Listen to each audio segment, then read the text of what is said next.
Bonjour, bonsoir, bienvenue à la 97e édition du podcast de Lucide. Ici Guillaume de André avec moi comme d'habitude, Evan Examé et Mounzi Joseph. What's up? Yes, sir! Yes, we are back. On est de retour pour une autre édition. J'espère que tout le monde va bien à la maison, que tout le monde est en santé comme d'habitude. Avant de commencer, on tient à remercier et saluer l'Abysse, situé au 4490 Jean Talon S. L'Abysse est un resto pub ludique et un des plus grands magasins de jeux de table au Québec. Et ici aussi aussi d'ici qu'on enregistre en fait nos éditions. Et on tient aussi à saluer à la compagnie agevocab.com où on a plusieurs chandails à notre effigie de disponibles.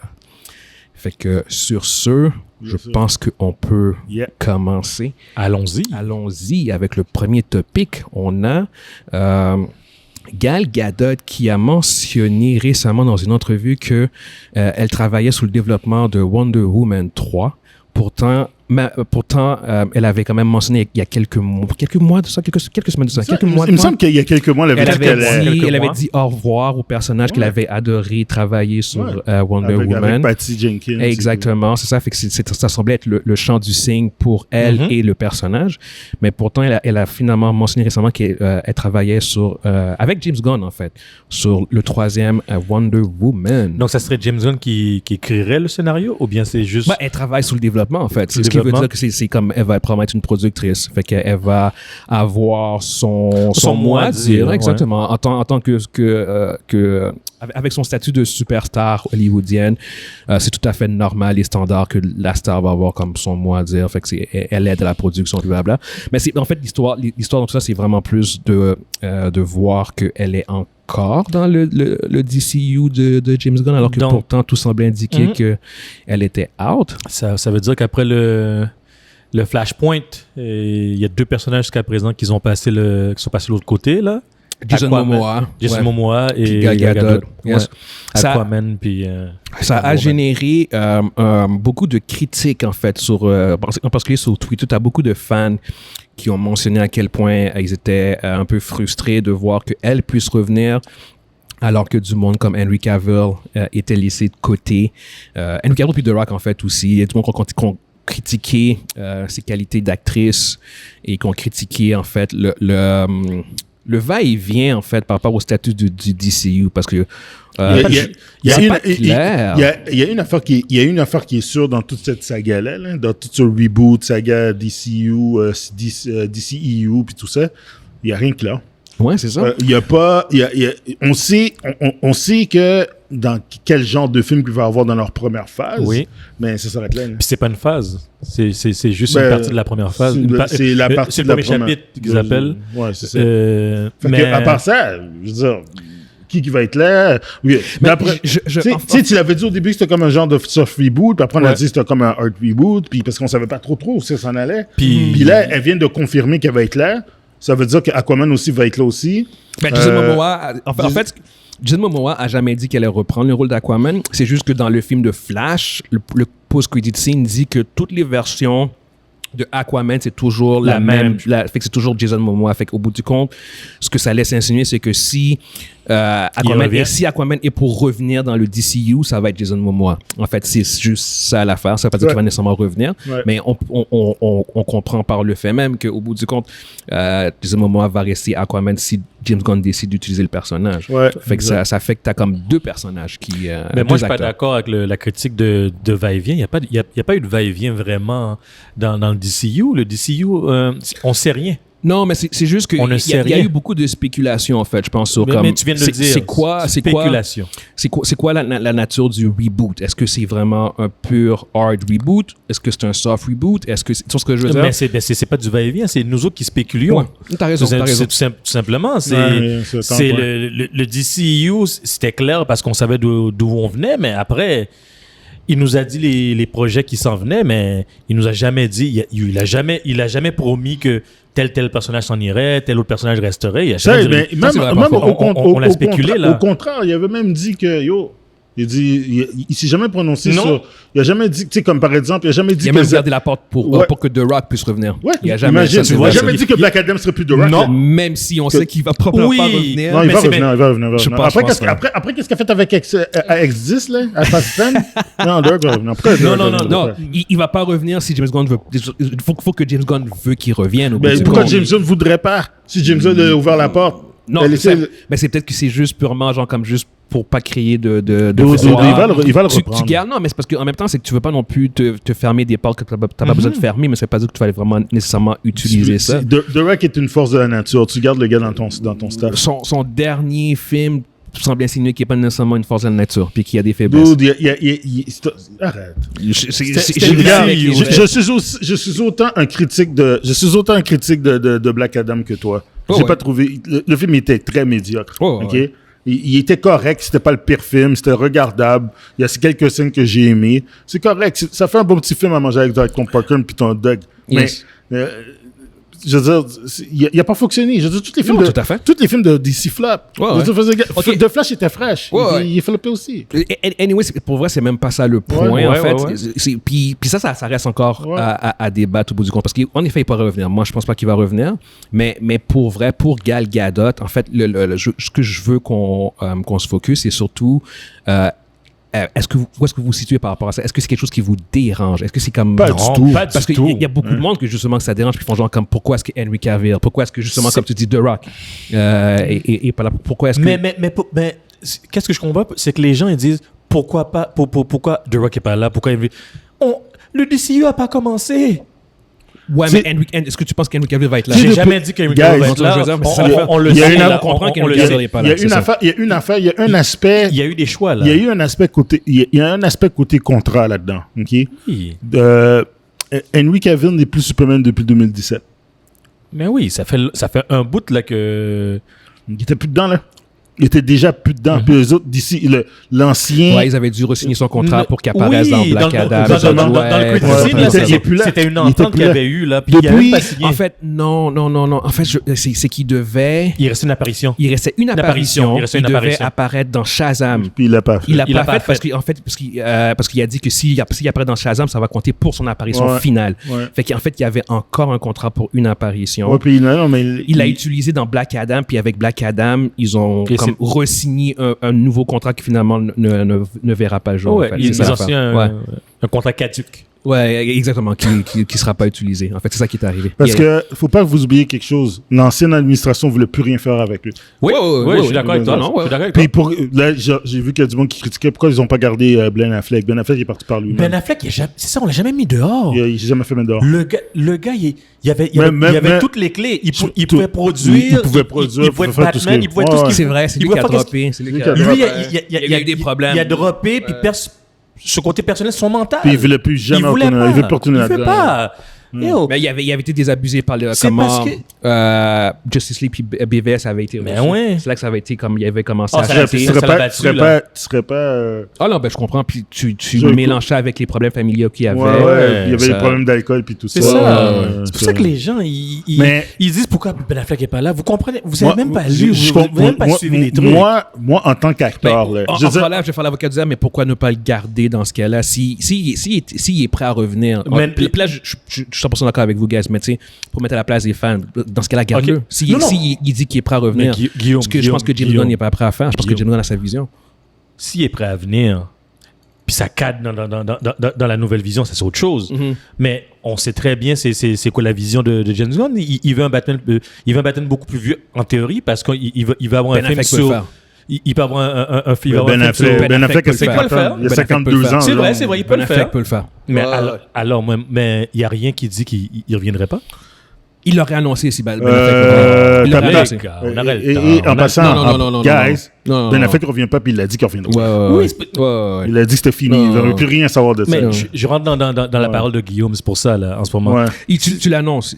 La même manière que Jason Momoa revient, que Gal Gadot revient, pourquoi tu ne l'annoncerais pas à ton film? C'est la bonne pub, c'est la pub plus positive. Ok, mais est-ce qu'ils ont annoncé que Momoa, ils l'ont pas annoncé? Non, mais dans le film, tout le monde le comprend qu'il va rester. Si tu vois Flash, tu comprends qu'il va rester. Mais de toute façon, le film de... Non, Non, de toute façon, le film de Momoa va sortir, fait que... Ouais, c'est ça, exactement. Et nous, on verra rendu là. Mais c'est juste que si tu as annoncé en plus ton réalisateur pour Batman, puis que tu aurais déjà en plus Ben Affleck, why not, tu l'as. Fait que c'est de la pub. Genre, pourquoi attendre? T'attends quoi exactement? T'as ton réalisateur, t'as ton acteur principal, c'est Lot. Tu l'annonces. Mais c'est où tu veux venir avec ça, là? C'est juste que mon point pour dire que Ben Affleck, c'est sûr que c'est pas lui. Puis, anyway, on le sait que c'est pas lui. Je sais, mais on le sait. Je sais, comme c'est même pas Ben Affleck veut pas jouer dans... Il veut pas jouer le Batman anyway, dans l'univers de... On en a parlé. Il veut rien savoir de ça. Lui, il est en amour avec le Snyderverse. Yeah. C'est ça son affaire. Lui, c'est Snyderverse. Non, le Batman qui était là, c'est le Batman qui est... Le Batman du Snyderverse, la version du Snyderverse... Lui, la vision du Snyderverse, il l'a aimé, là. Ouais. C'est pour ça qu'il y a des... ça n'a pas fonctionné. Ben non, ben... Tu vois Justice League BVS. C'est pas quelqu'un qui fait... Lui, il a adoré le... Il a aimé jouer le rôle. Le rôle a juste mal été... le film a juste été mal reçu. Mais les gars, je mets à la place de Ben Affleck. Ouais. Il a aimé la vision du DCU. Ouais. Mais à un moment donné, il y a un homme qui est parti à cause qu'il y a eu des problèmes dans sa famille. Il est parti, puis la vision a jamais été donnée respectée. Elle jamais été respectée. OK? Donc même quand elle était respectée, les films ont flop. Non. Je te dis juste, ça n'a pas été respecté. Ça n'a pas été respecté. BVS, c'était Zack Snyder. Non. BVS, Batman vs Superman, c'est Zack Snyder. Quoi tu parles? Batman vs Superman, oui. C'est Zack Snyder. Oui. C'est Justice League, on s'entend, oui. Je te parle de Justice League. Ouais. Justice League, c'est... Exact. Ça la turn off. Yeah, c'est clair. Oh, shit, c'est pas BVS qui la turn off. Non, BVS la turn off aussi. Tu peux voir les vidéos. Tu vois les vidéos, il est en dépression. Il est en dépression. On le voyait dans... Il n'y avait rien de professionnel dans son affaire. Tu vois l'entrevue, ce que Henry Cavill parle, puis tu vois la face. Lui est tourne. Lui est tourne, c'est vrai. Et puis le film, on l'a pas encore vu, puis il faisait ça. J'avais même pas encore vu le film. Je disais, qu'est-ce qui se passe? Les gars, il y a des problèmes. Quand j'ai vu le film, je dis, oh, ben là, je comprends. mais anyway, c'est juste pour venir à Gal Gadot. Regardez, on va voir. Moi, je suis en fait, ultimement, je suis comme vous, je suis un peu indifférent. Je sais qu'il y a du monde que ça dérange. Moi, ça me dérange pas du tout. Ils ont pas rapport, les gens qui... Je pense que... une des critiques valides par rapport à Gal Gadot, c'est que ce n'est pas une très bonne actrice. Ça, par contre, c'est faible. C'est une belle face. Elle a un ton... Elle a un range très limité au niveau de son acting. Ça, c'est la Dolph Lundgren des actrices. Là. C'est très, très, très... Fait que ça, c'est une critique valide, mais pourtant... Mais tu la mets dans quelque chose que... Ça fit pour elle, puis c'est tout. Ben, Wonder Woman, étrangement, ça a bien fité. Je veux dire, comme Wonder Woman, le premier, enlève le troisième acte, puis c'est vraiment un des bons films de DC. Fait elle est capable de le faire, puis elle fit bien. Fait que pour moi, c'est comme... Je pense qu'elle peut fitter dans la vision de James Bond. J'ai aucun problème avec ça. Je suis même content que ce soit là. Mais regarde, c'est correct. On va pas le recaster. C'est correct. C'est cool, sérieusement. Mais... le monde va toujours critiquer. C'est parce qu'il mélange des choses. C'est juste ça que mon point, c'était que je trouvais que les gens mélangeaient des choses. Qu'est-ce que tu veux dire? Non, il rentre Henry Cavill là-dedans, il rentre Ben Affleck non, mais c'est quand même... C'est une bonne question. Non, c'est sûr que c'est une question qui est valide. Pourquoi tu gardes mettons, Gal Gadot, mais tu gardes pas exactement ton chose. Puis c'est une question de vision. C'est une question de vision, mais si t'es un fan d'Henry Cavill, puis que t'es pas un fan de Gal Gadot, c'est clair que ça peut déranger du monde. Puis ça dérange beaucoup de monde, en fait, genre. Puis tous les trois, on est comme plus ou moins différent par rapport à ça. Je pense pas que c'est ça qui va... Je pense pas que c'est ça qui va faire ou briser le DCU. Parce que moi, je suis un gars de DC, puis tout le monde sait ça. Puis Henry Cavill, j'ai aimé sa personnification de Superman, même si c'était pas le Superman. On s'entend, on en a déjà parlé. Mais ce qu'il montrait, ce qu'il projetait en tant que Superman, j'aimais bien. J'aimais comment il paraissait en tant que Superman. Est-ce que je suis déçu? Oui, je suis totalement déçu, mais j'ai confiance en James Gunn. James Gunn, je l'ai aimé comme réalisateur de ce qu'il a fait avec les Guardians. Puis je pense qu'il va être en mesure de nous donner un take du DCU. Avant qu'on passe à l'autre topic, je pense que si je me mets dans la peau de James Gunn en tant qu'artiste, en tant que réalisateur, en tant qu'écrivain, celui qui va écrire l'histoire et tout ça, en tassant Henry Cavill de là, il enlève tout le côté négatif que le Superman a eu. à la place d'essayer de sauver le personnage, il fait juste prendre un autre gars et dire, regarde, on va faire le Superman. Parce qu'il aurait fallu qu'il réécrive le personnage, là. Moi, il doit le réécrire. Je regarde des snippets, des fois, je regarde des affaires sur Superman, puis à part le tu sais, Henry Cavill, c'est que j'aime l'acteur, là. C'est un bon acteur, tout ça. Sur Superman, il était pas là-dedans. C'était un peu comme le Batman qui tue tout le monde. Ouais. Son Superman, il est emo. Je veux dire, à partir de ce moment-là, si tu veux essayer de faire le gars qui est le porte-étendard de DC, puis tu veux que c'est lui qui continue la legacy, tu vas dire, tu vas continuer encore avec le gars qui respectait pas le personnage? Non, c'est ça, exactement. Je pense à la place d'essayer de réécrire par-dessus ça. C'est ça. On va commencer à faire c'est parce qu'il aurait fallu qu'il réécrive par-dessus puis essayer de refaire fitter le personnage dans la ligne. Tandis que Wonder Woman, elle fit beaucoup plus avec la vision. Il respectait beaucoup plus. Ouais, tu peux fitter plus rapidement, plus facilement dans la vision. Puis il aurait pu prendre le Batman puis il aurait pu le garder. Là. Et ils auraient pu comme essayer de le faire fitter. Ça je vous l'accorde. Parce que moi, je suis le premier à dire que... Batman n'est pas damage. Superman est fou. Moi, je suis celui qui aime le Batfleck. Moi, je l'aimais, je vais pas te mentir. Puis j'aurais voulu qu'il reste. Yes. Mais malheureusement, il n'est pas là. C'est tout. C'est d'assises décisions à lui. Mais oui, c'est ça. Là, moi, je vais pas aller contre sa décision. Sinon, s'il serait pas parti, t'aurais pas vu de Batman. T'aurais vu. Non, exact. On aurait vu son take. On aurait vu son take. On aurait vu son take de Batman. Puis c'est ça qui était prévu. C'est son take. Puis. All right, guys. On va quand même aller de l'avant avec notre prochain topic. Pour ceux qui nous écoutent sur YouTube, dites-nous ce que vous pensez par rapport à Gal Gadot qui a confirmé qu'elle travaillait à nouveau sur Wonder Woman 3 avec James Gunn. James Gunn, par contre, qui n'a pas confirmé, mais en même temps... exactement. Elle dirait pas quelque chose de publiquement de même. T'imagines de même, genre, James Gunn fait genre comme, what? On travaille ensemble? On travaille ensemble? Même pas! Il appelle plutôt sa femme, genre comme, what the fuck? Tu sais, le meme qu'ils ont fait avec les Avengers dans la scène pas avec Avengers, mais dans Civil War, quand ils ont la scène où que tu vois l'explosion de Sokovia, puis là ils montrent qu'est-ce que Scarlet Witch a fait, elle a fait sauter un building, puis dans ce mime-là, souvent, ils mettent toujours une autre image dans la télévision. Quand ils écoutent les... Oui. Mais là, tu fais la même chose, que c'est Gal Gadot qui parle, puis toi, Safran, puis James Gunn... qui se retourne, il regarde plutôt Safran. Comme, what the fuck? What? Safran, il fait sa tête. Désolé, ça, c'est vraiment un meme qu'il faut avoir. Un meme de Civil War. C'est un meme épique. Il y a plus de niaiseries. Oui, plein de niaiseries. C'est un meme où les Avengers, en fait, regardent les dommages qu'ils ont créés et qu'ils ont causés à Sokovia. Puis ils ont rien à dire. Au début du film de Civil War, en fait. Il y a eu plusieurs memes, en fait, par rapport à ça. Anyway, pour ceux qui nous écoutent sur YouTube, dites tout ce que vous pensez par rapport au retour de Wonder Woman, en fait, Gal Gadot. Est-ce que c'est quelque chose qui vous dérange ou est-ce que vous êtes pour son retour? Parenthèse. Ça veut dire que ils disent le 3 ou bien ils disent Wonder Woman? Wonder Woman 3. 3, ils disent le 3. C'est carrément spécifié 3. Le 3. C'est bon, mais peu importe. Ça, c'est un working title. On s'en fout. Donc, topic numéro 2, on a Vanessa Kirby qui apparemment a été confirmée pour avoir reçu un contrat pour le rôle de Sue Storm, Miss Fantastic. C'est la femme invisible. La femme invisible. En fait, il y avait Margot Robbie qui était initialement la frontrunner pour le rôle, mais elle aurait apparemment refusé le rôle. On se demande pourquoi. De même que Adam Driver aussi, en fait, qui était le frontrunner aussi, qui aurait reçu un contrat, mais qui aurait, dû à des différences créatives, a préféré ne pas prendre le rôle de Mr. Fantastic.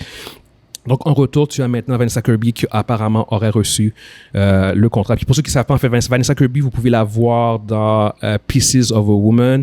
Sinon, vous pouvez la voir aussi dans Mission Impossible, Fallout et Dead Reckoning. Elle joue à The White Widow. Elle est aussi dans Hobbs and Shaw. Elle joue la sœur de Shaw, exactement. Ouais. Fait que c'est une actrice en ascension quand même qui a un bon background, autant dans les films d'auteur que dans les films d'action. Fait que ouais, non, exactement. Écoutez, il n'y a pas vraiment grand-chose d'autre là-dessus. Je pense que personnellement, je pense que c'est une bonne actrice ça pourrait avoir du sens. J'ai hâte de voir vraiment si ça va se confirmer.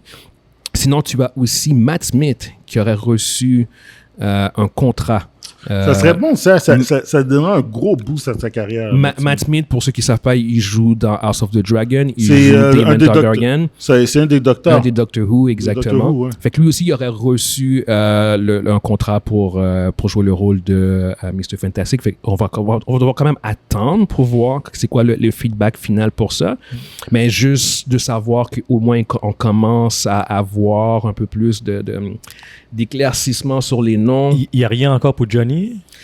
Oui, bon point, merci. Il y a, en fait, ça c'est encore au niveau des rumeurs par contre. Tu aurais Joseph Quinn qui est pour le rôle de Johnny Storm, du Human Torch, qui, en fait, pour ceux qui ne savent pas, Joseph Quinn, il est connu pour son rôle dans Stranger Things saison 4. Eddie de Banish, il est devenu un des fans favoris de la série en une saison. Non, c'est vraiment tout un acteur. J'ai bien aimé sa performance dans Stranger Things. Fait que il ferait un très bon Human Torch si c'est bel et bien lui. Sauf que lui, il n'y a pas de les rumeurs. C'est pas clair. C'est pas clair. Il n'y a pas de rumeurs qui dit qu'il aurait reçu un contrat. Alors que pour les rumeurs pour Vanessa Kirby puis Matt Smith, c'est qu'ils auraient apparemment reçu un contrat. Fait que Joseph Quinn, c'est comme à voir. Mais en théorie, tu pourrais avoir, tu peux avoir Vanessa Kirby, Matt Smith, puis Joseph Quinn pour les trois. Puis The Thing, il n'y a rien encore. Il y a eu des noms qui sont sortis ici et là, mais c'est rien de sérieux pour qu'on en parle vraiment en ce moment. Je vais aller porter mon CV, man. Ouais, tu veux faire la voix? Ouais. Ouais. non, c'est ça. Fait que juste savoir comment vous feedback par rapport à ça. Je pense pas que vous connaissez un peu Vanessa Kirby. Moi, je la connais un peu, mais pas plus. Moi, je l'ai vu dans l'émission Impossible. C'est vraiment là que... Moi, j'ai vu dans Albenshaw, Mission Impossible. Albenshaw, Mission Impossible. C'est exact. C'est là que... Je veux dire, physiquement, c'est correct. Là. Oui, elle a un bon look. Un bon look pour elle a le look. Elle a le look. Elle a comme un look posé, un look... Moi, c'est plus Mr. Fantastic que je suis curieux de savoir. Qu'est-ce que tu penses si ce serait Matt Smith? Moi, c'est bon, Casman. Ouais. J'étais un peu surpris. Puis j'ai fait comme, c'est un peu champ gauche, comme très champ gauche. C'est très champ gauche, mais comme, ça pourrait fonctionner en crise. Honnêtement, il pourrait vraiment l'avoir. Moi, personnellement, quand je l'ai vu, j'ai dit, Doctor Who. Mais justement, c'est ça, parce que pour moi, je vois son visage, je vois son look. Je vois pas tout de suite encore Mr. Fantastic, mais je dis pas qu'il va pas l'avoir. Ça dépend, c'est quelle version Mr. Fantastic. Est-ce que c'est le barbu? Est-ce que c'est Non, ce serait pas le père de famille, ce serait un jeune. Jeune adulte, mais pas encore père de famille. Pas encore père de famille. C'est ce que je veux dire. C'est pas la fondation fantastique. Là. Non, c'est ça. Père de famille, je pense que ça resterait que John Krasinski serait la meilleure version. Ah ben oui. Mais la version un peu plus jeune, sans les enfants, je pense que Matt Smith ferait une version assez intéressante ça pourrait fitter, genre. Honnêtement, fait que non, on va suivre ça de près. Okay.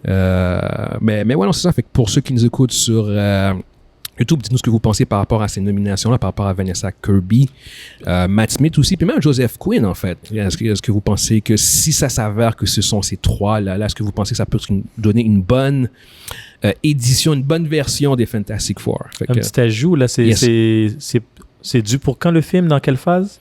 Ça a été repoussé d'autres. Ils sont repoussés, puis c'était supposé être initialement, début de phase. ça devait être fin phase 5. Là, c'est devenu début phase 6. Là, avec la grève des scénaristes et des acteurs... Tout phase 8. Ça serait encore phase 6, mais c'est comme quand est-ce que ça va sortir phase 6? La date. Tu vois ce que je veux dire? C'est phase 6, mais on ne sait pas quelle date encore. Exactement. Tu vois ce qu'au bout du compte. La particularité, je pense que... en fait, ça va absolument rien changer, mais je vais quand même le dire, c'est que... Vanessa Kirby puis Matt Smith sont des acteurs, puis même Joseph Quinn sont surtout les trois des acteurs britanniques, fait qu'ils ne sont pas sur le SAG-AFTRA. Impactés. Exactement. Il n'y aura aucun tournage qui va se faire. Non, c'est sûr que c'est impossible. C'est impossible. Mais c'est quand même beaucoup d'acteurs britanniques qui, au bout du compte, ne sont pas impactés par ça, qui font pas la grève en ce moment. Fait que ça va quand même être intéressant de suivre les enjeux, puis surtout avoir la confirmation, parce que en ce moment, il n'y a pas grande nouvelle. Il n'y a pas de Comic-Con, il n'y a pas eu de nouvelles Comic-Con, fait que c'est juste de voir qu'est-ce qui va sortir vraiment, quand est-ce qu'ils vont vraiment confirmer, parce que, soyons honnêtes, genre, c'est comme d'ici le premier Avengers Kang Dynasty, le film le plus important, c'est fucking Fantastic Four. Je veux dire, c'est à mon avis, ouais. C'est ton film le plus important. C'est le film le plus important. Ben oui. Jusqu'au moment où on arrive à Avengers Kang Dynasty puis Secret Wars, ton film charnière le plus important que tu ne peux pas foirer. Il y en a un autre que j'ai ajouté dans l'autre Deadpool 3. Oui. Non, il y a un clusterfuck qui se passe dans le film. Ça chamboule énormément là. Qu'est-ce qui va se passer? C'est lié au MCU, genre? Ok. Ça chamboule tout. Ah, ben c'est possible dans ce cas-là. Mais tu vois, bon. Ça chamboule vraiment bien. Il y a des choses qui vont chambouler, là. Ouais. C'est un peu... Tu sais, c'est vraiment un film qui va casser le quatrième mur, mais en même temps... il va amener des nouveaux éléments. Parce que c'est la suite directe du 2. En tout cas, je veux pas en parler, je vais vous en parler plus tard, mais c'est un film qui va carrément changer le cours du MCU. Il est très, très important comme film. OK. Ben ça, je pense qu'on va pouvoir en parler amplement au fur et à mesure que le film, les trailers puis les rumeurs commencent à sortir. Sinon, prochain sujet, pour ceux qui nous écoutent prochain sujet, excusez-moi, on a Tobey Maguire qui a parlé de à quel point il s'est senti réinvigoré par le fait d'avoir joué Peter Parker dans Spider-Man No Way Home. Puis en fait, ce qu'il dit, genre, fait que c'est working with Andrew Garfield and Tom Holland was so dear to me. It was really special, a very rich experience for me all around. It kind of reinvigorated my interest in performing. It felt like a real brotherhood, which was what we were aiming for us and for the characters. But then to have those dynamic plays out, feeling a real connection and love for this guy and having fun and having a laugh, all of that was energizing and revigorating for me. Fait que, puis on s'entend que Tobey Maguire n'a pas été très actif ces dernières années. Depuis le cours des dernières années, il était plutôt producteur. Il a produit des films. Il était encore dans la scène, mais il était vraiment en arrière-plan. Puis il faisait du shadow, comme tu dis, il était en shadow, en shadow mode. Puis on n'a pas vu... c'est pour ça que quand tu le vois dans le film, tu vois, il a pris un coup de vieux, là. Ouais, ben il est rendu mi-quarantaine. Non, il n'y a pas... Fin quarantaine? Il est dans fait quarantaine. C'est ça. Non, mais c'était quand même un commentaire intéressant dans le sens où je pense que ça a ouvert la porte, genre, c'est comme les spéculations de est-ce que... Ben oui, ça a recommencé, est-ce qu'il pourrait revenir? Puis même lui, en fait, il semble laisser insinuer qu'il serait très ouvert. Ouais. Il serait pas fermé à un retour. Toi, tu vois ça, tu vois ce commentaire-là, puis t'es Amy Pascal, président de Sony. Tu fais genre, qu'est-ce que tu fais? Est-ce que tu fais genre comme, you know what? Tu t'assois avec lui, tu regardes qu'est-ce qu'il peut te faire. Tobey, on veut te montrer, on a un projet avec Spider-Man. Exact. Il dit, tu vas re-team avec Sam Raimi. Le film, c'est vraiment les années de Spider-Man quand il est grand monde avec sa fille, avec Mary Jane, vous avez un enfant. Puis, that's it. Qu'est-ce que tu penses de ça? Puis tu dis, on va le laisser. Est-ce que tu le mets dans Spider-Verse? Est-ce que tu es dans son propre monde? Est-ce que tu fais des connexions avec le MCU? Non. Peu importe.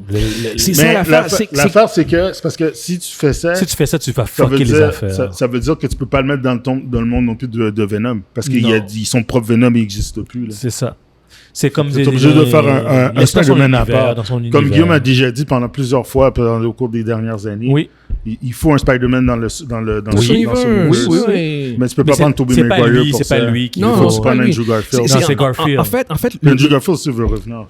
C'est Garfield. C'est ça l'affaire. C'est que, je vois ça, je vois son intérêt, puis je fais comme, c'est nice, mais je sais pas comment le faire fitter. Moi non plus. Tu vois, c'est ça le problème. Moi, celui qui fit, c'est celui qui c'est Andrew Garfield. C'est Andrew Garfield. Andrew Garfield fit. J'ai comme le feeling, surtout comment No Way Home a montré Tobey Maguire. C'est un gars qui est en paix avec lui. Oui, c'est ça. C'est comme, j'ai pas senti qu'il y avait d'arc narratif à développer d'intéressant, alors que Andrew Garfield, je fais comme, oh my God. Non, lui, il a été court short aussi. Oui, non, de un, il était court short, puis de deux, il y a un arc narratif que tu peux faire parce que avec la mort de Gwen Stacy, puis là en plus il mentionne à quel point il était allé dans une zone sombre de sa personnalité puis qu'il était rendu plus violent, puis là le fait qu'il sauve la MJ de Tom Holland, ça l'a permis de se un peu là. Ce qui serait, moi on spécule plutôt, mais ce qui serait nice, c'est que tu réalises que dans le monde de Andrew Garfield, c'est plus un héros mais un vigilante.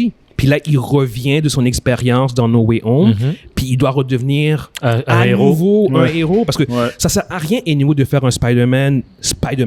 Parce qu'on a déjà Tom Holland.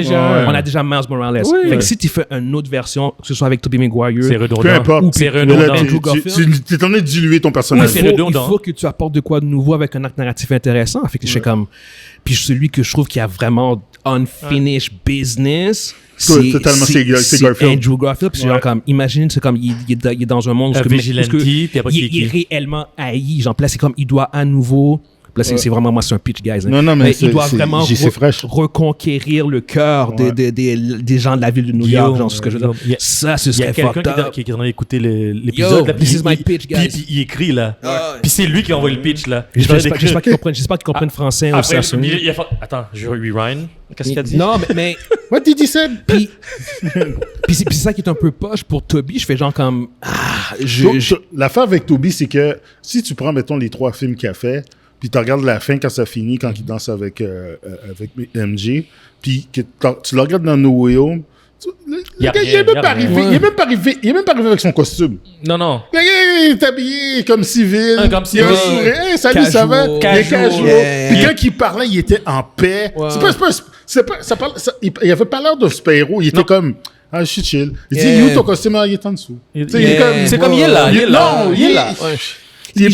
En fait, je l'utiliserais. Je trouve un moyen pour qu'il puisse apparaître peut-être dans un film avec Andrew Garfield pour continuer à le chapeauter. Exactement. Ce que je veux dire, puis à l'aider à redevenir. Ce que je veux dire, comme un sorte de mentor. Un peu faire comme Peter B. Parker dans... Je savais que t'allais dire ça. Dans Enter the Spider-Verse. Ouais. Quelque chose comme ça. Into the Spider-Verse. Exactement. Il dit, moi, j'ai pas perdu ma MJ, mais toi, t'as perdu. Alors... Il dit, qu'est-ce que je peux faire pour... Voilà, c'est ça. Puis ils interagiraient comme ça, puis ils le formeraient. Ouais. Il dit, tu as rencontré ta MJ, toi aussi, puis toi, justement. Non, mais c'est exactement. Au pire, il y a autre chose. La MJ de Garfield, c'était l'actrice qui jouait dans le Big Little Lies. J'ai oublié son nom. Ils l'ont montré dans le deuxième. Ils ont coupé sa scène, mais elle a tourné. Ah ouais, j'ai oublié, mais oui, le nom, c'est Shannon Woodley. Exactement, Shannon Woodley. C'est la MJ. Elle, c'est la MJ de son univers. Non, écoute. Tu peux leur prendre vidéo. Ben oui. Non, c'est ça. C'est ça qui est un peu dommage pour, malgré son intérêt pour Tobey Maguire. C'est clair que honnêtement, il me dit qu'il est intéressé. Je fais genre comme, yo, dude. Assoyons-nous. On va faire de quoi avec toi. Assoyons-nous. Regardons voir. Mais faire un film... Non. Juste basé sur lui? Mais non. Puis en plus, c'est notre Spider-Man, genre comme... C'est notre Spider-Man Enzo. Mais je fais comme... Je suis bien... J'aime où est-ce qu'il est. Je veux pas scraper ça. Y a-t-il un héros qui struggle plus que ça? Non. Non, c'est ça. Laissez-le tranquille. Laissez-le là. Il avait l'air serein. Il a gagné. Tu comprends? Ça, c'est quelqu'un qui a gagné dans la vie. Le gars a souffert. Le gars a souffert dans la vie. C'est des drames. Les 3 films, c'est du drame, là. Ben ouais. Yo, il y a toujours la petite scène où il y a la petite scène de pleurs avec la petite musique triste, là. Yo, arrête, Spider-Man, arrêtez de le massacrer. Le père de son pacnet, Arrête. Comment il a stoppé Tom Holland de tuer... Green Goblin. Il n'a rien dit, hein. C'est juste la regarder dans les yeux. Justement. Regarder dans les yeux comme yo. Parce qu'il sait. Il n'y avait rien à dire. La sagesse était là. C'est ça. Parce que la sagesse a émané. Bouddha Spider-Man. Dire qu'il voulait le tuer dans le film. C'est ça. Il voulait tuer le Tobey Maguire dans ce film-là. Ah, pour vrai? Yeah, mais quand il se fait stabber, il était supposé dans mourir. J'aurais pas été... Ah non, c'est too much. Mondi, à l'origine, il voulait le tuer? Ouais, il serait mort. Il aurait été mort. Ouais, ben comme ça aurait pu clôturer. Tu fermes la arc narrative. Tu fermes son arc à lui? Il meurt dans cet univers. Puis tué par son Green Goblin en plus. Oui, par son propre Green Goblin. Ça aurait été fucked up. Qui est déjà dead dans son... C'est pas mauvais. C'est un peu trop dark. C'est trop dark. Mais c'est pas mauvais. Je pense que j'aime bien. Il meurt stabé à la... Ça, c'est fucked up, ça. C'est pas mauvais. C'est pas mauvais, mais c'est... Mais Guillaume aime ça, lui. Parce que ça, c'est les affaires de Guillaume, ça. C'est un petit punch dramatique. il manquait un peu d'enjeu dramatique, je trouve, dans No Way Home. T'as vu, il sourit parce qu'il aurait fait ça. Tu fais le No Way Home, c'est assez sad, c'est triste comme histoire. Non, là, ils ont bien fait de le garder en vie. C'est nice qu'il ait sa belle fin. Mais au bout du compte, non, je ne le réutiliserai pas en tant que main. Mais non. C'est vraiment... Moi non plus. En plus, ça fait des années là, qu'on parle d'Andrew Garfield qui devrait revenir. Pour moi, c'est un fucking non-sens. Celui qui doit revenir, c'est Andrew Garfield. C'est lui qui n'a pas fini. Je le dropperais dans le Sonyverse. Honnêtement, c'est comme si tu peux avoir... non, pas dans Sonyverse. Non. On va pas recommencer avec ce sujet-là. Tu mets une bombe sur Sonyverse, puis tu recommences avec Andrew Garfield, c'est tout, là. Anyway, non, mais... Tu peux pas fitter Venom, puis... Oui, tu pourrais, en fait. Oh, Morbius, tu pourrais. Venom. En fait, la raison pour laquelle je voudrais qu'Andrew Garfield soit là, Evans, c'est que je pense que lui, il peut sauver le Sonyverse. Je pense qu'il peut. Je pense qu'il peut fitter, puis je pense qu'il peut le sauver. Mais ça arrivera pas, anyway. Avec le Rhino mécanique. C'est ça. Ça arrivera pas, guys. Puis l'autre Rhino qui... Non. Avec le Carnage qui est dead, là? Le Sonyverse, c'est whack. On s'entend, là. Je vais pas non plus le défendre. Avec le chasseur, puis... Avec le Kraven? Avec le chasseur qui a des pouvoirs, là. Le Kraven qui se bat contre Rhino, là? Qui a pris ses pouvoirs d'un lion, je pense, c'est ça? Ouais, exact. Il s'est fait manger par un lion, puis il a des pouvoirs. Parce que leur sang se sont mélangés. Anyway, pour ceux qui nous écoutent sur YouTube, dites-nous ce que vous pensez par rapport à Tobey Maguire. Est-ce que vous pensez qu'il devrait revenir en tant que main character, ou vous seriez plus dans le genre comme de le voir apparaître dans un supporting role, genre comme dans un film avec Andrew Garfield ou whatever, genre dans un autre projet. Prochain topic, on a Francis Ford Coppola qui a mentionné que selon lui, le cinéma entrait dans un âge d'or après avoir vu le succès généré par Barbie et Oppenheimer à leur sortie. Et puis là, bon, regarde, on parle de Francis Ford Coppola pour Godfather, Apocalypse Now, c'est un des grands du cinéma, mais qui avait été aussi très critique envers les films de Marvel, envers les films de super-héros. Les films de super-héros. Qui ne considèrent pas comme étant des vrais films. Puis lui, en fait, ce qu'il dit, en fait, c'est que de un, I have yet to see them, but the fact that people are filling big theaters to see them and that they are neither sequel nor prequel, no number attached to them, meaning that they are true one-off, is a victory for cinema. Fait qu'en fait, ce qu'il dit, c'est genre comme... Je comprends ce qu'il veut dire. Il aime le fait que les gens soient allés voir Barbie pour Oppenheimer, puis c'est pas des sequels, c'est pas des prequels, ils sont pas attachés à un univers étendu. Puis ce sont les deux plus gros films cet été, genre. Puis c'est vrai, parce qu'en fait, si tu regardes, littéralement tous les films qui sont sortis cet été, c'est tous des sequels. C'est toutes des suites. Ou tous des films liés à un univers. Guardian. Ouais, c'est ça. Flash, Fast X, Transformers. Ça ressemble un peu à ce que Steven Spielberg a dit l'année passée quand Top Gun est sorti. Il a dit que Tom Cruise avait sauvé un peu le cinéma. Le cinéma, ouais. Grâce avec un film comme ça, tu sais. Mais je comprends d'où c'est... Son commentaire. Son commentaire fait beaucoup de sens, puis c'est très respectable aussi. C'est juste que quand ça je le pointe même sur moi, là, quand on a aimé quelque chose, surtout de notre époque, on a vraiment tendance à être nostalgique. Le cinéma n'a jamais été mort. C'est juste que on en a parlé souvent. Cette année, c'est juste qu'il y a une surcharge de films. Les films qui étaient supposés sortir il y a 1 an ou 2, qui sont tous sortis cette année en même temps. Je suis presque sûr, c'est que si, par exemple, s'il n'y a pas eu la COVID, s'il y avait eu un gap de 1 ou 2 mois entre, par exemple, Gardien 3, puis je vais prendre un autre film, là, par exemple, Mission Impossible ou Fast X, il y aurait eu des meilleurs box-office. Ouais.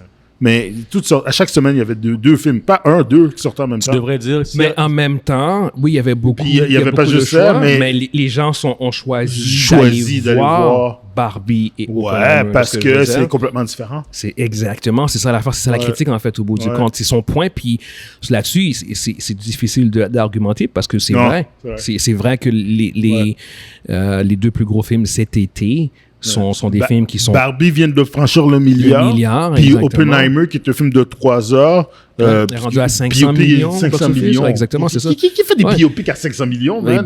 Aucun. Je veux dire, à 500 millions, ça a dépassé Mission Impossible. Ça a dépassé, en fait, quasiment tous les autres films. Un biopic. Ouais. C'est un biopic de 3 heures. Ça parle, il n'y a pas d'action. C'est blablabla. Puis 500 millions. Wow. Comme quoi, puis Barbie, elle fait 1 milliard. Yo! Ouais. Mais je suis d'accord qu'on vit un tournant, mais aller jusqu'à dire que... On dit qu'il insinue qu'un nouveau genre est né, sans dire un nouveau genre, mais disons que... Une renaissance, tu veux dire? Une nouvelle naissance, une nouvelle tendance. On l'a vu l'année passée avec Top Gun. Le monde va voir les bons films. Je comprends ce que tu veux dire, Evans. Je pense qu'il va un peu loin. Il va un peu loin. Un âge d'or. Un nouveau genre. C'est ça que je voulais dire. Je pense pas que on vit ça. Moi, je pense qu'on vit comme ce que Monzi dit. C'est une récalibration. Oui, on récalibre un peu. C'est comme le marché boursier quand il y a un ajustement. Quand il y a un ajustement, c'est que les gens, ils font juste tracer une ligne. Là. C'est comme... Monzi dit la nostalgie, ou bien il y a eu un trop-plein, il y a eu trop de quelque chose, donc les gens sont tannés un peu. On va prendre l'année 2022 puis l'année 2023, OK? Les très gros succès qu'on a eus, là, qui sont, pour le type de film qui sont, c'est Barbie, Oppenheimer, puis l'année passée, c'était Top Gun. Qu'est-ce qu'ils ont en commun, ces films-là? Les films nostalgiques. Top Gun, dans son cas à lui, c'était le seul film... OK, c'est un sequel, mais c'est un sequel de film qui datait de 30 ans. Rendu là, c'est plus un sequel, là, moi, à mon avis. Mais il y avait l'aspect nostalgie. Il y avait l'aspect nostalgie dedans. Puis le film en soi était... Mais ça faisait tellement longtemps qu'il y avait un aspect de nouveauté. C'est ça. C'est plus un sequel. Puis c'est une bonne histoire. C'est un sequel, mais il y avait un aspect de nouveauté. C'était pas le 15e sequel. Parce que, regarde, tout le monde pensait que, hey, est-ce qu'il va refaire la même chose avec Mission Impossible? Non, man. Mission Impossible, ça fait 7 films, puis c'est juste le part 1 en plus. Fait que non, man, je me dis, yo, arrête là.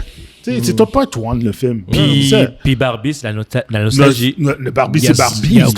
Mais c'est un produit. Nostalgie. C'est un IP de Barbie. C'est un produit. C'est nostalgie. C'est un produit qui vient d'une époque, là, des années 70, années 70, années 80. Barbie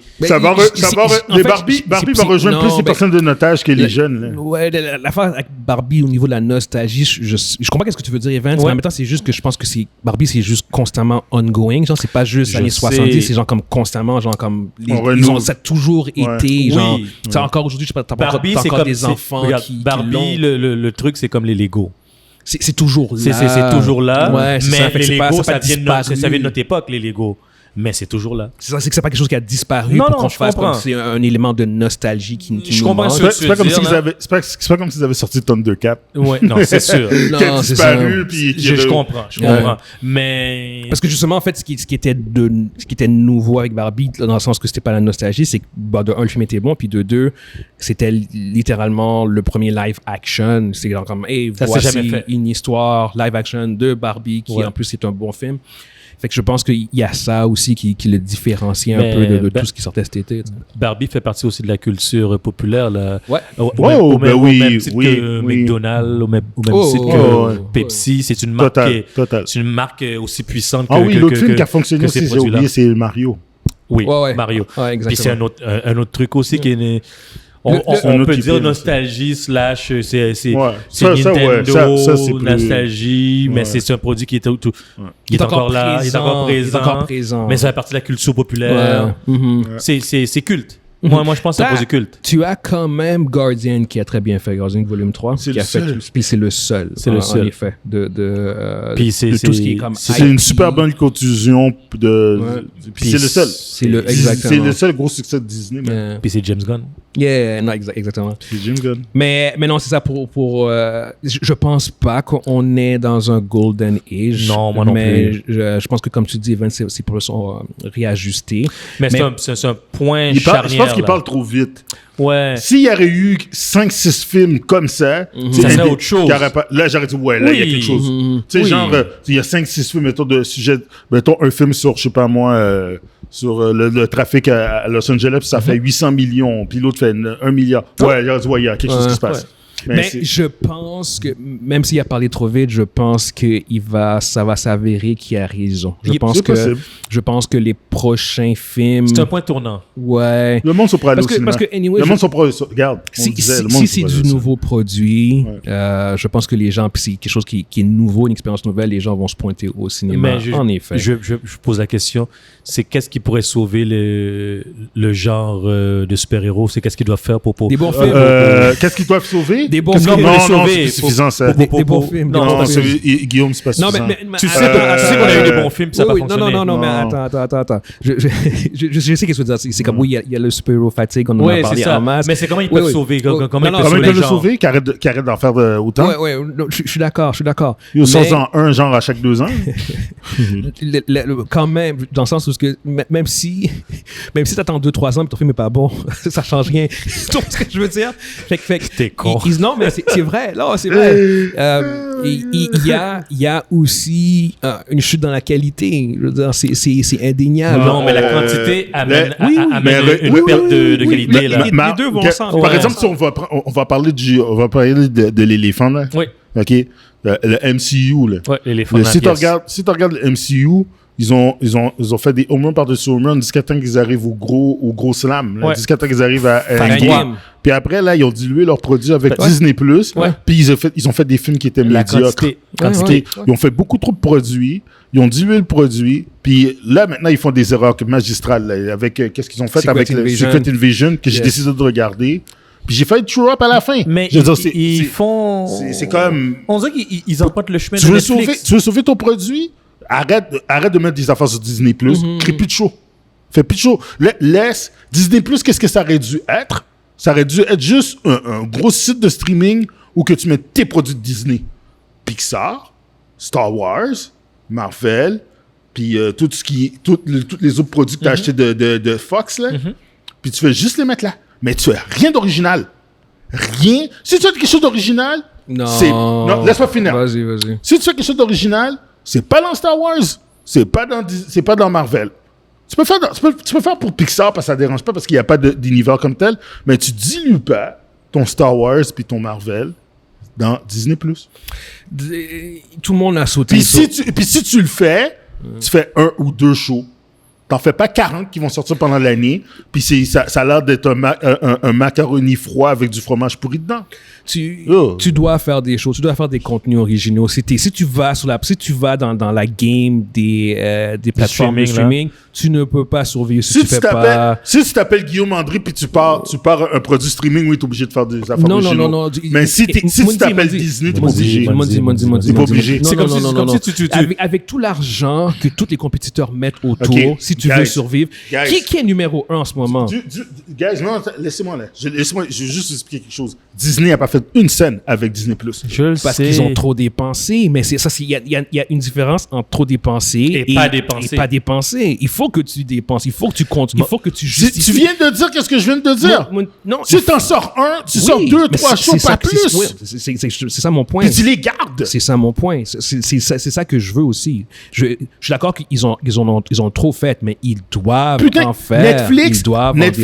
Netflix a fait des shows originales de Marvel. On s'entend-tu qu'ils ont tous fonctionné à part Iron Fist? C'est ça. Pourquoi Disney en est déjà plus en moins de temps que les autres en ont? 100% d'accord. T'as raison, là. Le point reste qu'ils doivent quand même en créer. Pas autant que ce qu'ils ont créé en ce moment. Ouais. Mais c'est sûr que le scénario de ne rien faire et de juste mettre... Oublie ça. De juste mettre ce que tu fais au cinéma. Le scénario que tu dis, là, c'est comme si qu'il devenait un Tubi. Un Tubi, puis ça devient free. Non, tu peux pas. Surtout, ça aurait été mieux ça que de perdre l'argent qu'ils ont perdu. Non. Ils n'ont pas fait d'argent. Parce qu'ils ont trop dépensé. Mais c'est encore ça, c'est toute l'affaire que tu peux réajuster. Je vais poser une question, Mandy.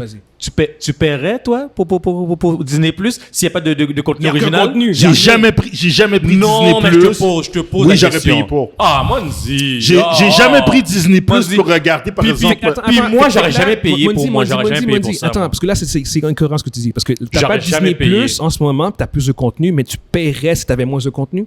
Ouais. Oh, Mandy. Si Si par exemple, je regardais Disney, je sais que... Il n'y a absolument rien, aucun produit original. OK, on va sur le point où ils font pas de produits originaux. Oui. Si je prends Disney+, c'est parce que je sais que mes enfants vont regarder les produits Pixar. Je vais pouvoir regarder mes films de Star Wars, je vais pouvoir regarder mes films de Marvel. Ce que tu peux faire en ce moment. C'est ça que je veux faire. C'est juste ça que j'aurais à faire. OK, mais t'as pas Disney+ en ce moment. Monzi. Non, mais là, je l'ai enlevé. Je l'ai enlevé à cause des nouveaux produits. Est-ce que tu penses que le public moyen se satisferait de ça? Non, Monzi. Tu fais juste, tu les avertis de ça. Tu dis, tu veux voir mon film? Monzi. Non.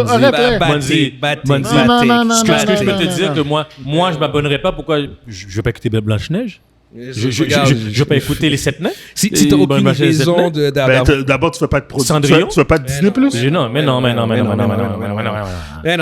Tu fais pas de Disney+. Mais non, avec tous les contenus qu'ils ont, tout le potentiel qu'ils ont, c'est un choix logique de faire Disney+. Tu peux pas... le résultat négatif que Marvel a subi ne peut pas justifier le fait de ne pas faire ce qu'ils ont fait avec Disney+. Attends. Là, ça fait combien d'années que ça existe, Disney+? Ça fait 3 ans. 4 ans maintenant.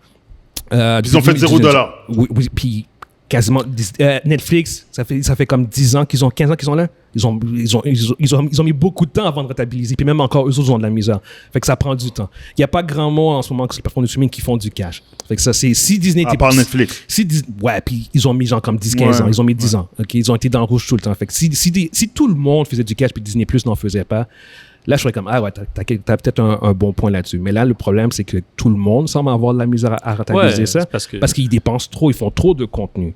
Mais il y a comme encore, je dis, il y a une balance entre trop faire de contenu puis ne rien faire. Il faut que tu fasses du contenu, mais comme tu dis, parce que ton point au milieu qui disait genre comme faisant 2 ou 3, ça a du sens, même 1 ou 2 en fait. Fais ça puis mets la totale en termes de qualité au niveau du budget. À la max. Exactement, tu sais ce que je veux dire? Tu fais une série originale de très haute qualité. Après, tu la sors. Tu peux en sortir un moyen. Ça, je suis all-in. Puis that's it. C'est ironique parce qu'en fait, ça peut nous amener au prochain sujet. Parce que tu parles justement de Max. Parce que Max, justement ça, ils sont reconnus pour la qualité de leur projet. Et pourtant, eux autres, ils ont perdu 1,8 million d'abonnés. Je veux dire, puis ça, c'est en 3 mois, les 3 derniers mois, à partir de juin en reculant, ils ont perdu 1,8 million d'abonnés. Puis là, il faut pas oublier que Max, c'est juste aux États-Unis. Hein. Ouais, c'est ça. Puis ils sont passés de 97,6 millions à 95,8. Puis là, on parle de Max qui, justement, en termes de qualité, ils ont sorti Succession, Game of Thrones, House of the Dragon, House of the Dragon en fait au cours, et The Last of Us. Et pourtant, ils ont quand même perdu 1,8 million d'abonnés et c'est eux qui ont le plus de nominations aux Emmy cette année.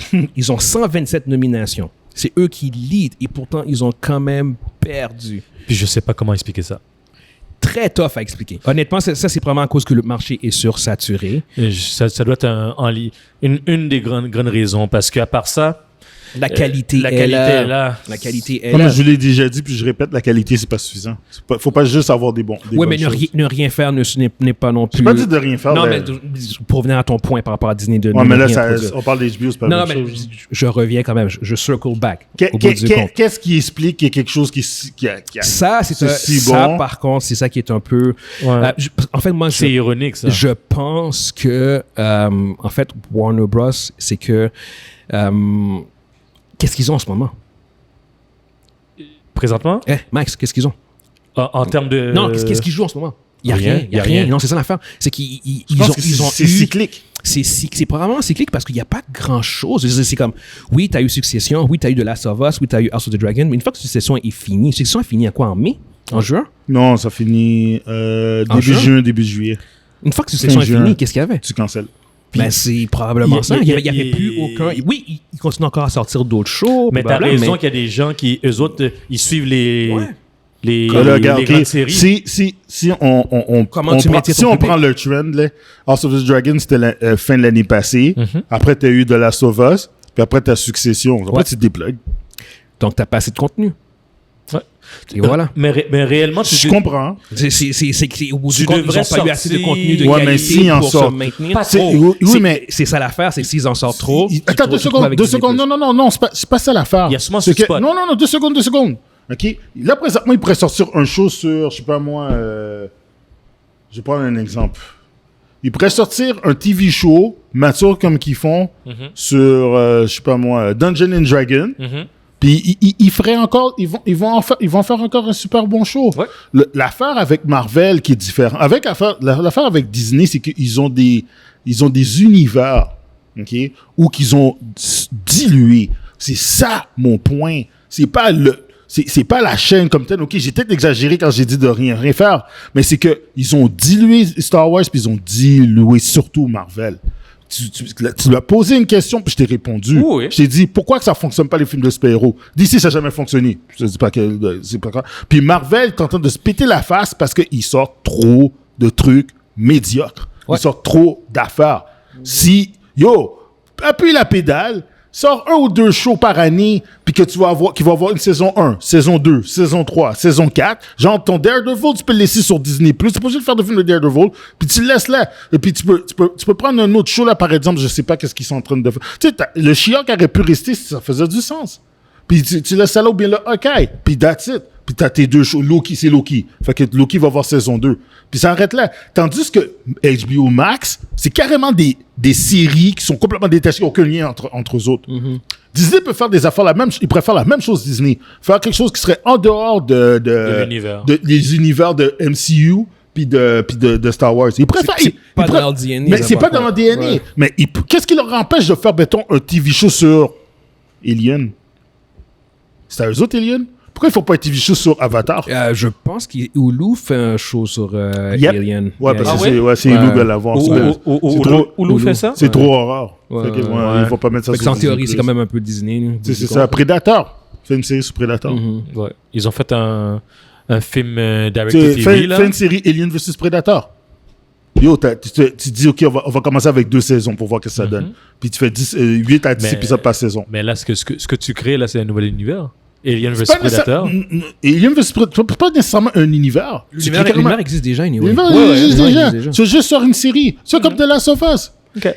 En fait, ce que Maudit veut dire, c'est que tu fais d'autres produits qui vont enlever le poids du fardeau sur le Marvel. Parce que là, on dirait que Marvel et Star Wars, on dirait que Marvel et Star Wars doivent faire rogner Disney+.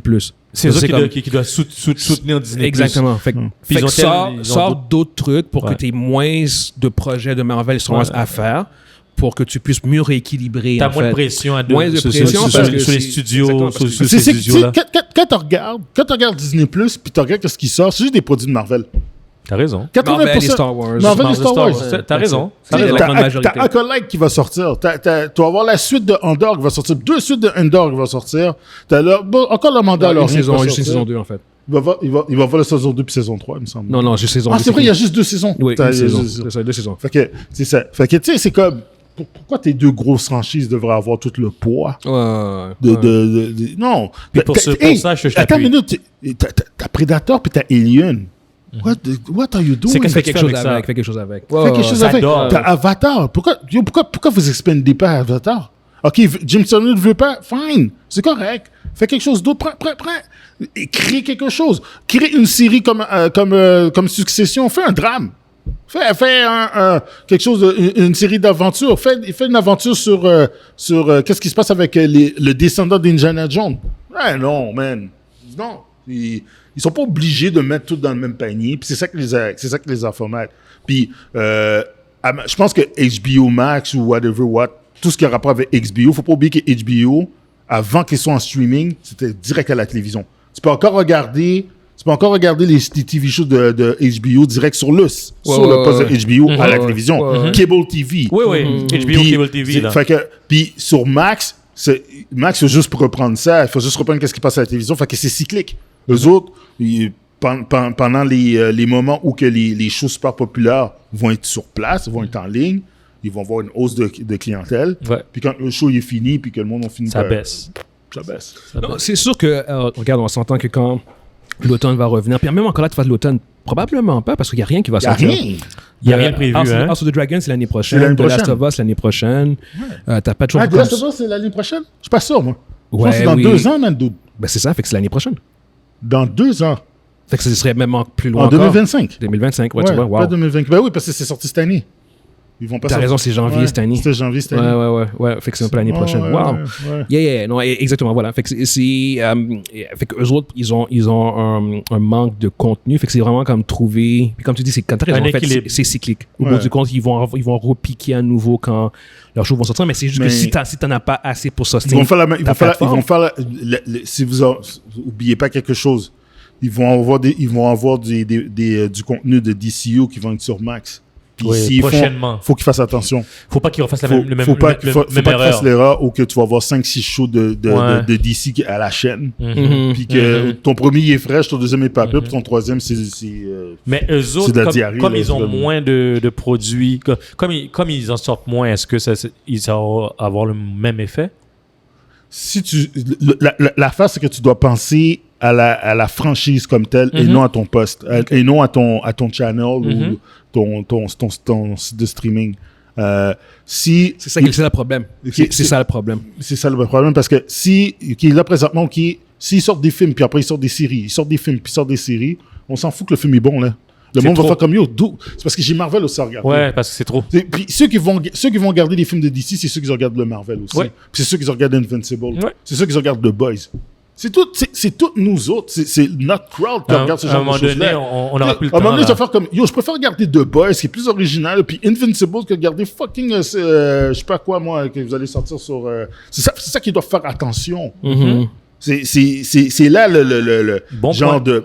Faites de quoi, faites-le bien dosé, mais faites-le bien. Il y a un sweet spot à trouver, là. Daredevil, c'est un do or die pour eux autres, pour Marvel. Parce que les 3 premières saisons qu'on fait avec Daredevil est tellement dur à battre que s'ils sortent de quoi, même si c'est pas une version édulcorée, là, une version Secret Invasion, là. Oh. Écoute, après avoir vu Secret Invasion, j'ai zéro espoir pour Daredevil. Non, moi j'ai... il y a une raison. Tu sais, je le voyais déjà d'avance. Je dis, tout ce qui sort, c'est de la merde. Tout ce qui sort, ça fait juste des sommes. Mais je pensais pas que ça allait sortir quelque chose aussi, qui est pire que la dernière épisode que She-Hulk. Le dernier épisode de She-Hulk est un masterpiece comparativement à ce qu'ils ont fait là. On fera un spoiler talk de Secret Invasion en temps et lieu. Anyway, regarde. Ça va pas être un spoiler talk, ça va être une déchéance talk. Regarde, on va aller de l'avant. Pour ceux qui nous écoutent sur YouTube, dites-nous ce que vous pensez par rapport à ces 2 sujets, en fait, par rapport à Francis Ford Coppola qui dit que le cinéma est dans un âge d'or, et aussi ce qui se passe dans le domaine dans l'industrie des streaming, où ce qu'on voit HBO Max, qui eux autres ont perdu des abonnés. Fait qu'on va aller avec ta chronique, je pense, Maudit. Oui, c'est ça. Pour pour les grands fans de jeux vidéo, il y a un jeu vidéo qui est sorti en fin de semaine, mais un peu avant en fin de semaine, qui est sorti à la fin de la semaine dernière, au nom de Baldur's Gate 3. La 3e mouleur de Baldur's Gate. Pour ceux qui ne savent pas c'est quoi Baldur's Gate, c'est un jeu qui se passe dans l'univers de Dungeons & Dragons. Tout le monde connaît un peu Dungeons & Dragons, le jeu de table, les dés, il y a eu des films sur Dungeons & Dragons. Et c'est un jeu culte.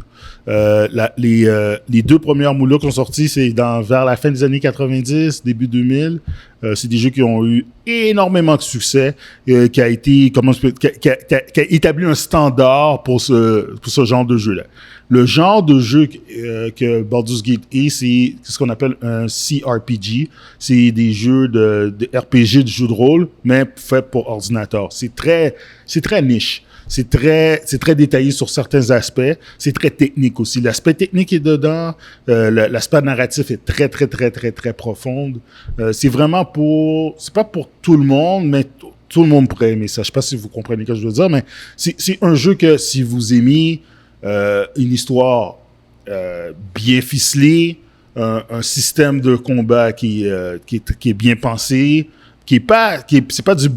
c'est pas quelque chose de très, c'est très slow. C'est pas du hack and slash. C'est pas du hack and slash. C'est pas Diablo. Ouais. C'est quelque chose de, faut que tu penses, tout est en pause. Son personnage, c'est quoi la technique que j'ai utilisé mon arme, activer sur lui. C'est très stratégique. Puis il y a une histoire d'une richesse incroyable derrière tout ça. Pour ça, je parle des deux premiers. Le troisième vient de sortir. Ça fait plus de 5 ans, depuis 2017, qui était en production, ils s'attendent de le faire. 5 ans? Puis ouais, ça aurait pris 5 ans à faire, mais ils l'ont sorti en 2020, pendant la COVID, ils ont sorti une version Early Access. Puis qu'est-ce que ça leur a permis de faire? C'est ils vendaient déjà le jeu là, puis il y a du monde qui ont testé le jeu, juste le premier chapitre, puis tu donnais ton feedback. Qu'est-ce qui marche pas? C'est quoi les bugs? Puis tout ça. Fait que depuis 2020 jusqu'à 2023, jusqu'à cette année, ils ont peaufiné leur jeu. Des bêta testeurs. Ouais. Fait que t'as payé, t'as payé ton jeu à cette époque-là, mais t'avais pas besoin de repayer quand il est ressorti. Ils donnaient même la version Collector Edition. Oh. Si ouais, pour ceux qui ont puis tu peux avoir le soundtrack et tout ça. Mais ça, c'est tous les petits à côté. Alors, quand le jeu est sorti, la semaine prochaine, je vais parler plus du jeu parce que je suis en train de l'essayer présentement, puis c'est trop long. Alors, je suis encore au chapitre 1, là. Mais le jeu a créé beaucoup de bruit au cours de la fin de semaine, dont 2 sujets principaux. Le premier, je vais parler de l'affaire qui m'a fait sourire, c'est le développeur qui s'appelle Sven. C'est pas le développeur, mais c'est carrément le CEO de la compagnie Larian. Lui, il avait dit à son staff, il dit, attendez-vous pas que ça soit un méga succès. C'est un peu comme à la Diablo ou bien à la Hogsworth Legacy. Il va peut-être avoir à peu près 100 000 de personnes, à peu près 100 000 personnes qui vont acheter le jeu puis tout ça. En fin de semaine, aux grandes heures de samedi soir, il y avait au-dessus de 819 000 personnes qui jouaient à son jeu. Il n'avait pas prévu ça, là. Non. Est-ce que le serveur a supporté? Ouais, il n'y a pas prévu ça. Ça, c'est sans compter ceux qui l'ont acheté dans les autres boutiques. Bon, alors, c'est complètement fou, là. Moi, je suis surpris parce que c'est un jeu qui est tellement niche, qui est tellement comme c'est pas comme Diablo, c'est pas comme Mario ou bien Link ou Zelda qui va toucher monsieur et madame tout le monde, les autres vont pouvoir jouer. C'est un jeu qui est tellement comme plus compliqué, plus niche, comme j'ai dit, le mot niche est vraiment parfait pour ça. Je suis surpris qu'il y ait autant de monde que ça, mais ça fait juste prouver quelque chose.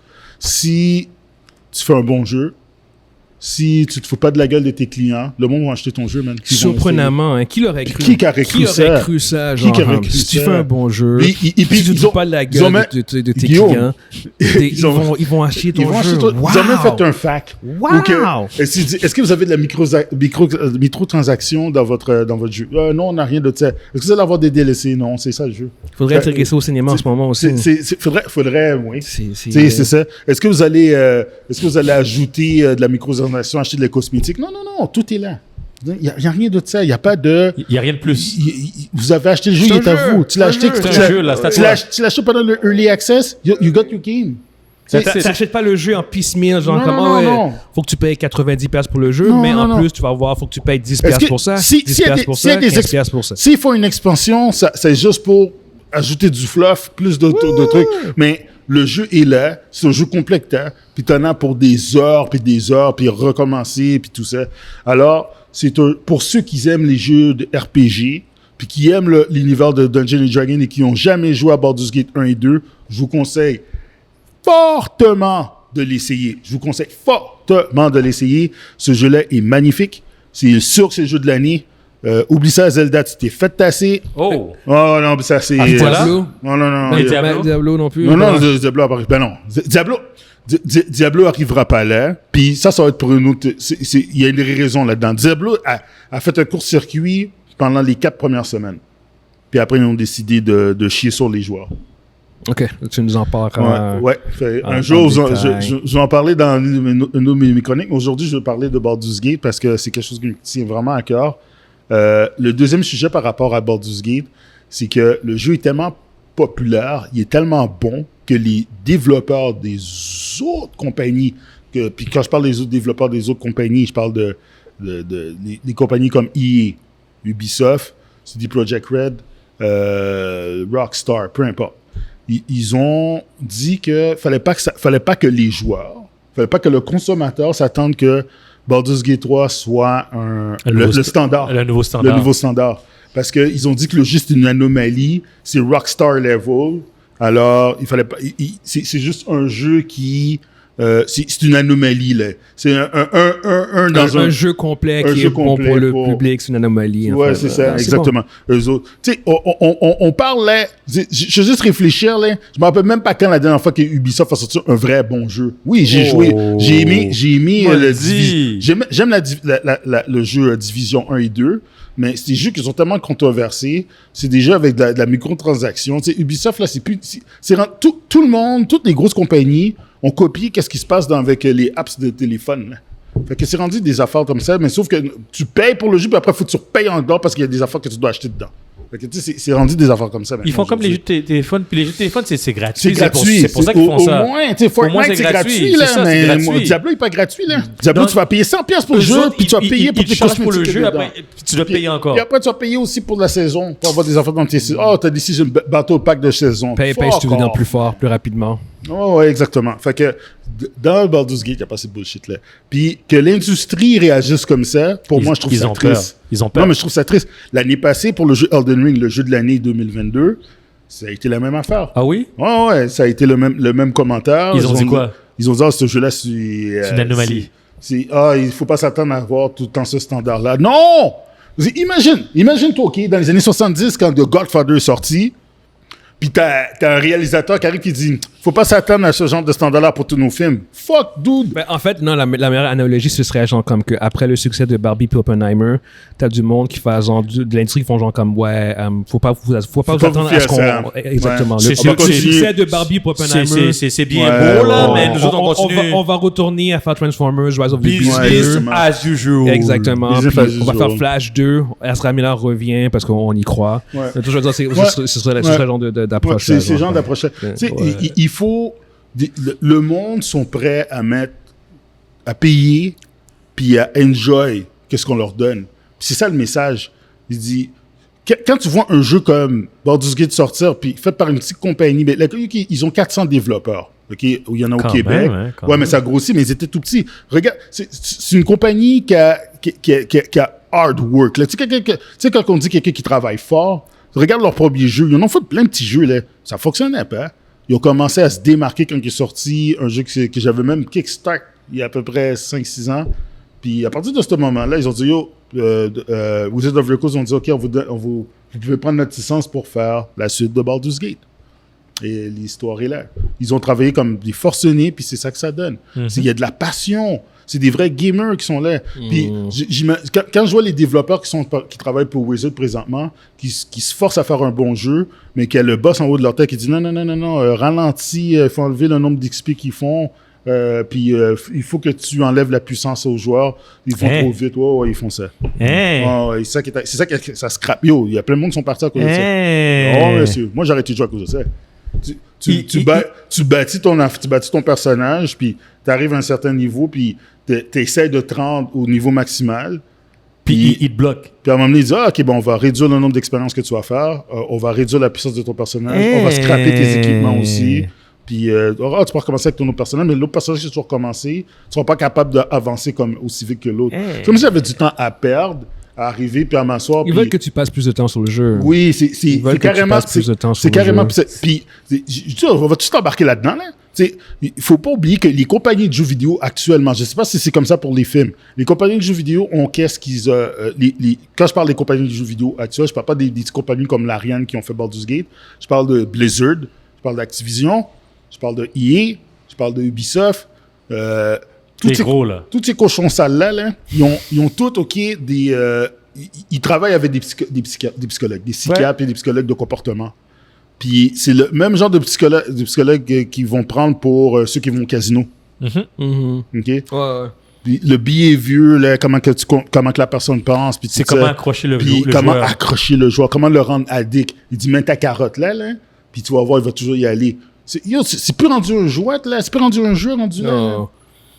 Non. C'est toxique, c'est dégueulasse. Ouais. En fait, l'objectif, c'est de... garder les joueurs le plus longtemps possible. Exactement, c'est de capter l'attention. Puis en fait, on est dans ce qu'on appelle le attention economy. Exactement. OK? Fait que c'est l'économie en ce moment, aujourd'hui, comment elle fonctionne pour de vrai. Genre, c'est comment capter. C'est comment capter maximalement possible le temps d'un utilisateur. Maximiser, merci, le temps d'un utilisateur. OnlyFans, c'est ça, les gars.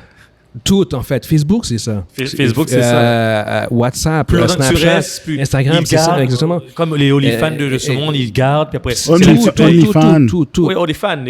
Quand ils ont un channel, là, puis ils font leurs affaires, là... Oui, non, plus tu passes du temps, tu veux plus de choses, tu dois payer. C'est tout, Evan, c'est tout. Même les plateformes de streaming, oui, en fait, c'est vraiment comme combien de temps est-ce qu'on peut garder notre utilisateur sur notre plateforme, sur notre site, sur notre jeu. Pour les films au cinéma, non, mais pour des plateformes de streaming, tout à fait. Ouais. Ils veulent que tu passes le plus de temps possible sur la plateforme. Genre, c'est littéralement ça. Fait que c'est l'attention économique, c'est vraiment ça. Puis ça, là, ce cancer-là, ça brûle la passion. Quand j'ai regardé justement une vidéo, j'ai regardé un stream où que les développeurs de Blizzard expliquaient leurs gestes, pourquoi ils avaient fait ce patch-là, pourquoi ils avaient réduit. Puis ils ont tout dodge les questions. Ouais. Par exemple, ça prenait 3 secondes pour se téléporter de donjon au village. Ils l'ont mis à 5 secondes ou à 6 secondes. Puis, ils ont posé la question du pourquoi vous avez fait ça? Ils sont pas capables de répondre. Hier, je suis sorti au cinéma avec ma femme. Puis, il dodge, là. Il dodge. Yo, il a jamais répondu. Ouais. Ils peuvent pas, ils ont pas le droit. Puis, l'affaire qui est plus triste là-dedans, c'est que l'idée vient pas d'eux autres. Non, ils veulent pas, mais ils ont pas, mais on les a obligés. Dis-toi que ces gars-là qui sont là, ces développeurs-là, c'est des gars qui étaient des fans. Mm-hmm. C'est des gars qui étaient des fans de Diablo 1, de Diablo 2. C'est des personnes qui avaient des rêves, puis qui avaient des idéaux. Puis quand ils arrivent dans ces compagnies-là... On les détruit. On les casse. Non, mais c'est que tu as des actionnaires. C'est comme... Tu as des impératifs économiques. Puis ils se font arracher la prostate à froid, là. Ouais. Puis là, c'est fini, man. Le gars, tu vois, il parle, puis il a l'air de zombie, puis il va dodge des réponses, les questions que tu vas lui poser. Puis c'est triste. Puis j'espère... Puis l'Ariane sait qu'éventuellement, il va se faire acheter. Puis il a dit, regarde, je sens là, les requins qui sont autour de ma compagnie. Il les voit, là. Il les voit, puis ils vont vouloir prendre ça. Le problème, tu sais, il y a une compagnie que moi et Guillaume, on a adoré, c'est BioWare. Ils ont probablement fait un des meilleurs jeux de toute l'histoire, qui s'appelle Mass Effect. Puis, yo, tu vois la différence entre Mass Effect 1 et Mass Effect 2, déjà, c'était déjà dedans, puis Mass Effect 3, oublie ça, là. C'est rendu multiplayer, puis plein d'affaires comme ça, puis tu peux voir qu'on va couper les coins ronds parce qu'on n'a plus le temps, on est rushé par le publisher. Donc, l'Ariane n'a rien de ça, mais je sais qu'un jour, Microsoft va arriver, ils vont juste faire snap, ils vont les acheter, puis ça va être over. Alors, anyway, c'était ça pour ma chronique. Pour en finir... Sur une note positive. J'espère. C'est très positif. Oh my God. S'il vous plaît, finis positivement, s'il vous plaît. Parce que tu nous as tués. C'est lourd. De façon positive, encourager les développeurs comme l'Ariane en achetant leur jeu, puis en les jouant, puis en les envoyant des feedbacks comme quoi que si leur jeu est vraiment écœurant. C'est ce qu'on appelle les compagnies indie, hein, c'est ça? Les petites compagnies indie, là. C'est ça. Ils sont vraiment... Il y a beaucoup de personnes qui sont des passionnés, puis c'est le fun de voir ça. Puis Baldur's Gate 3 est le jeu de l'année, probablement un des jeux de la décennie avec Elden Ring. Calme-toi, avec Elden Ring, puis avec les Zelda. Ça fait juste 3 ans. Ça fait 3 ans, là, on est en 2023, calme-toi, là. Ben, c'est correct, c'est pas difficile. Attends. So far. Yo, les gars, il reste 7 ans, là, la décennie. C'est parce qu'en 7 ans, je suis pas sûr qu'il va y avoir beaucoup de jeux à côté. Ça viendra pas. Regarde, ça viendra. Le prochain jeu qui va battre ce jeu-là ou bien qui va l'accoter, ça viendra pas de EA, ça viendra pas d'Ubisoft. Mais Monzi, là. Toi, t'es pas un gamer, Evan. Il faudrait que tu vois c'est quoi les jeux d'Ubisoft. Si t'as joué à Far Cry 3, t'as joué à Far Cry 4, t'as joué à Far Cry 5, c'est la même chose. T'as joué au spin-off de Far Cry 5, puis t'as joué à Far Cry 6. Puis moi, j'ai skippé. J'ai joué à Far Cry 3 que j'ai aimé, puis ça, c'était en 2000, avant que j'aille à Cuba, 2011-2012, là. OK? J'ai aimé ce Far Cry 3-là. J'ai skip jusqu'à Far Cry 2022, là, qui est sorti Far Cry 6. C'est la même chose. Même affaire. C'est pareil. Juste les meilleurs graphiques. Même Chris of War, puis il est plate. Puis, c'est quoi? Ils ont juste recyclé les jeux. La roue fonctionne. Même fonction. Les mêmes affaires qu'ils ont créées dans Assassin's Creed, ils les ont mis dans tous leurs jeux de toutes leurs franchises. Toutes les franchises qu'ils ont Ubisoft. Ils ont trouvé une bonne formule dans Assassin's Creed 2. Puis ils le font partout. Ils ont trouvé une bonne formule dans Far Cry 3. Ils ont pris ça. Puis on va le mettre dans tous nos jeux qu'on va faire. Que ce soit Assassin's Creed, que ce soit Division, que ce soit... peu importe. Même approche. Pourquoi ils vont se casser la tête? Pourquoi? Manzi, t'as l'air... désabusé. C'est le mot que je cherchais. All right. Cool. Là-dessus, je pense qu'on conclut, Manzi. T'es bon? On est good. T'as fini ton topic? Yeah. Yes. Le Moody's Rent is done. Le Moody's Rent is done. Fait que, on va conclure avec ça. On va conclure sur cette note joyeuse pour cette semaine. Fait qu'on espère que vous avez été divertis. Encore, n'hésitez pas à rejoindre notre groupe Facebook, les Lucide MGE Podcast. Sinon, ceux qui nous écoutent sur YouTube, mais qui ne sont pas abonnés, abonnez-vous. On est rendu, je pense, à 86 abonnés. On veut se rendre à 100. Let's go, guys. Aidez-nous. 14 personnes qui nous écoutent en ce moment qui ne sont pas abonnés sur YouTube. Allez-y, abonnez-vous. On veut atteindre le 100 abonnés. C'est tout à fait accessible. Let's go, guys. Aidez-nous. Fait que sur ce, on va conclure pour cette semaine. Puis on espère que vous avez été divertis. Ciao. Ciao.